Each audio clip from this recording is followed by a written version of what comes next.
A stormy system left behind an absolute mess in some communities. CBS Philadelphia's Eva Anderson spoke to residents in Hammonton, where the rain came down in buckets. Danielle Presti spent Monday evening in a stranger's driveway waiting on a tow truck. Not in my neighborhood, now in somebody else's yard. She was driving to a restaurant to meet her family when heavy rain started pouring across Hammonton, turning roadways into waterways. It was terrifying. You couldn't see the water was up to the sidewalk. I wasn't sure if it was going to get worse. And all of a sudden, all my lights started flashing on my dash, and then it went black. And then my car just shut off. She wasn't the only one whose car broke down. Across Hammonton, cars were scattered in streets, even after the water receded.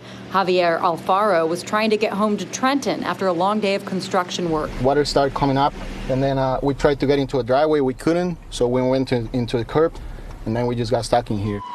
Emergency crews helped block off streets as people waited on tows. Police officer came by.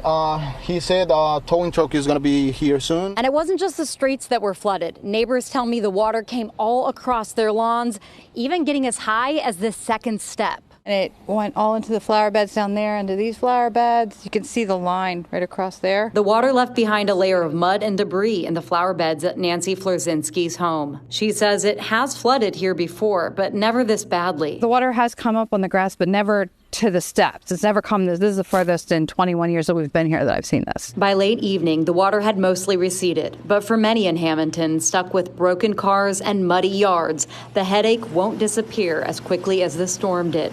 In Hammonton, Eva Anderson, CBS News, Philadelphia.